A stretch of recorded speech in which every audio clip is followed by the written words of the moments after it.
New career coaching की कक्षाओं से जुड़ने के लिए प्रदीप सर की ओर से अग्रिम एग्जाम के लिए ढेर सारी शुभकामनाएं। आज हम बौद्ध स्तूप, कौन कौन से बौद्ध स्तूप प्रमुख हैं उनकी चर्चा करेंगे। और बौद्ध स्तूपों के संदर्भ में आपको सभी एग्जामों में आपको लगभग क्वेश्चन आता है, वनडे के एग्जामों में भी आता है, सिविल के एग्जामों में भी आप देखेंगे तो बौद्ध स्तूप के संदर्भ में आपको जानकारी के लिए प्रश्न पूछे जाते हैं। तो आज हम केवल चर्चा करेंगे भारत में बौद्ध स्तूप तथा उनका विकास। तो बौद्ध स्तूप के संदर्भ में समझेंगे तो स्तूप शब्द का जो शाब्दिक अर्थ होता है उसका अर्थ होता है ढेर या थूहा। ढेर को हम क्या बोलते हैं? स्तूप बोलते हैं। स्तूप का प्रारंभिक उल्लेख ऋग्वेद में दिखाई देता है। ऋग्वेद में भी स्तूप शब्द का प्रयोग किया गया है जिसका शाब्दिक अर्थ ढेर या ढूहा होता है। इसी तरह से स्तूप का विकास मिट्टी के ऐसे चबूतरों से हुआ जिनका निर्माण मृतक चिता के ऊपर मृतक की चुनी हुई अस्थियां रखने की परंपरा के अंतर्गत किया गया था। आप स्तूप को एक तरह से आप समझ सकते हैं कब्रिस्तान के रूप में भी आप देख सकते हैं। ये लोगों को स्तूप समझ में ना आ रहा हो। बौद्धों के समय स्तूप का विकास और उसको लेकर उसकी परंपरा का विकास, इसकी चर्चा हम कर रहे हैं। इसी को हम बात को आगे बढ़ाएंगे।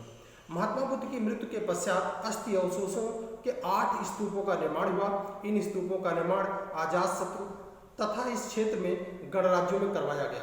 कालांतर में मौर्य सम्राट अशोक ने 84,000 स्तूपों का निर्माण करवाया और उसे अपने विभिन्न हिस्सों में स्थापित करवाया। स्तूपों को मुख्यतः हम 4 भागों में बांटकर इसका अध्ययन कर सकते हैं। एक तो शारीरिक स्तूप, जिसमें प्रधान स्तूप कहते हैं, यह बुद्ध के शरीर, धातु, केश, दंत आदि रखे गए हैं। ऐसे स्तूपों को हम शारीरिक स्तूप के नाम से जानते हैं। दूसरा पारिभोगिक स्तूप।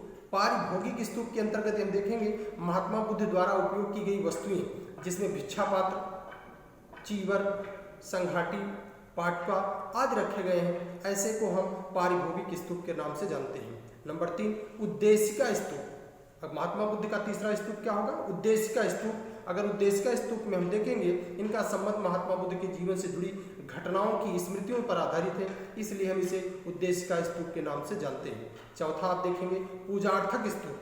पूजार्थक स्तूप, पूजार्थक स्तूप में हम देखेंगे इसका निर्माण बुद्ध की श्रद्धा से वशीभूत धनवान व्यक्तियों द्वारा तीर्थ स्थानों पर महात्मा बुद्ध के स्तूप बनवाए गए, जिसे तीर्थ स्थल के रूप में और पूजा पद्धति के रूप में अपनाया गया।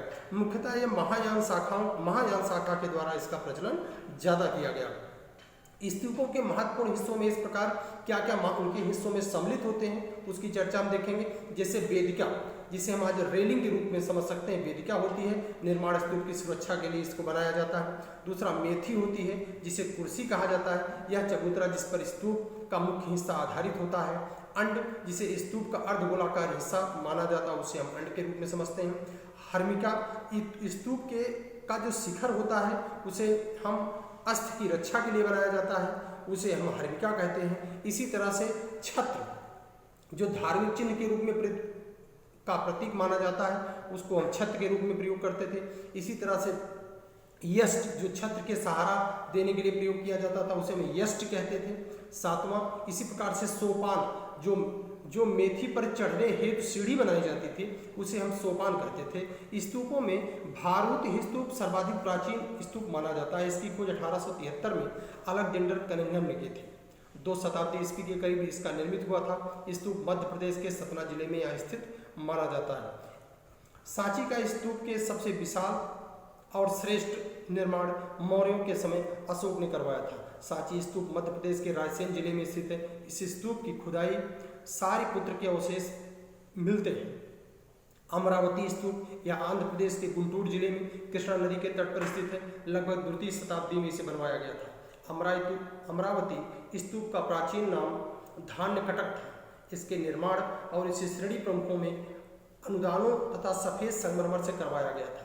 दमेक स्तूप, जिसके कारण सारनाथ स्तूप के नाम से भी जाना जाता है, इसका निर्माण मुख्यतः अगर हम देखें तो गुप्तकालीन राजाओं ने दमेक स्तूप का निर्माण करवाने का काम किया था। इसी तरह से चैत्य स्तूपों का बौद्ध उपासकों के लिए बड़ा महत्व था।